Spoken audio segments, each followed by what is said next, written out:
Hello friends, my name is Saurabh Gogre and I am working as an assistant professor in Department of Computer Science at Adarsh Science College, Damangaon Railway, Amravati. So our today's topic is XML.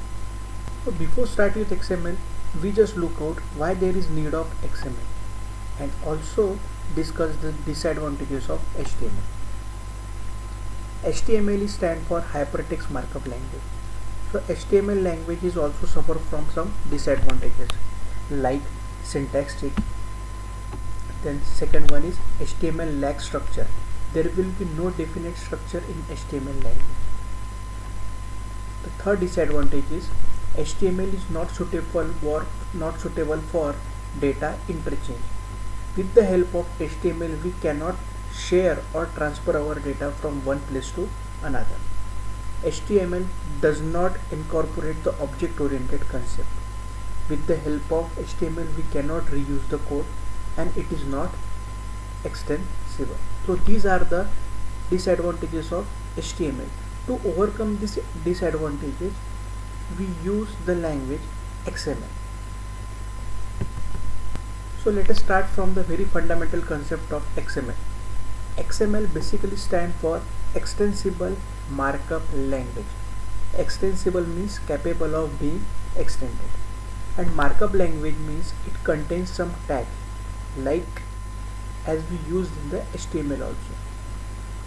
Whenever we say markup, it means we are using the tag in that particular language. XML is also markup language like HTML. XML tags are not predefined, we just design our own tag. In HTML we have predefined tag, whereas in the XML we have to create our own tag. Like how XML is different from HTML. HTML was designed to display data. So the basic concept of HTML to design the data means to give any particular designing to the data, whereas XML is used to store, describe and transfer the data. So these are the major difference between the XML and HTML. We will also discuss this point with the help of diagram in next slide. Next is need of XML. So as we discussed earlier, HTML is used only for the designing purpose, whereas today in the information age we need to transfer the information or data from one place to another, means the processing of data and transfer of data. These are the two main concepts in today's world. So to process the data we have the Java, C++ and number of languages, and to transfer the data from one place to another we use the XML. So let us understand difference between XML and HTML with the help of diagram. In the given slide there is a client and the server. So if we see the upward side of this diagram, the data coming from server to client, the HTML contains the layout for that data, means HTML is used for designing purpose, whereas in downward side of the diagram we will see the XML data transfer. Means whenever we have to send the data from server to client, so with the help of XML we can transfer the data from server to client.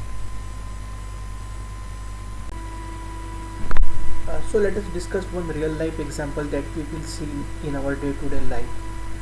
When we are surfing over the internet, we will see there is lot of advertisements are coming over the browsers for a particular amount of time.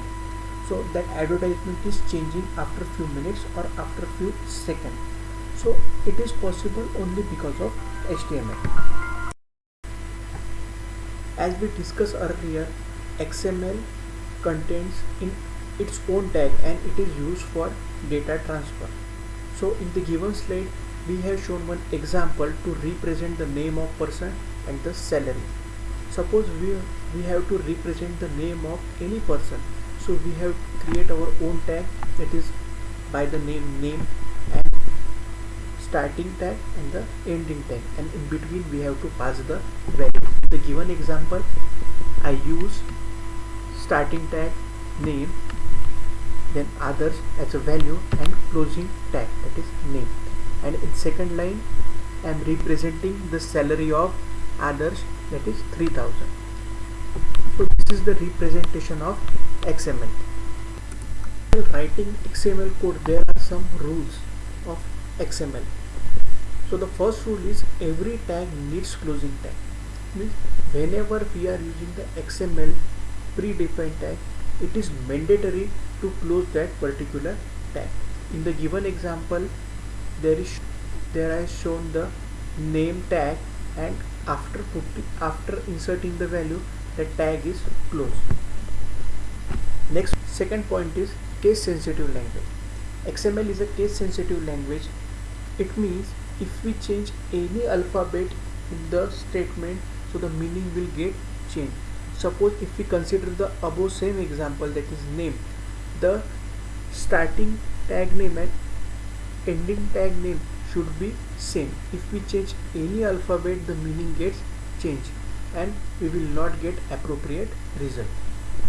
Third point is need root tag. In XML programming language, there is the need of root tag. Shown in the given example, if I want to represent a family, then first we have to insert the root tag as a family, and in that family I can insert any number of person. Suppose I want to represent 10%, 20%, 30 and so on. So we can represent any number of person under that root tag. So in the given example, I have added only one value, that is name and their age, and after that I am going to close that particular tag. This is all about the XML. In the given video, I tried to explain XML in a very fundamental and the basic way. Hope you understand. Thank you.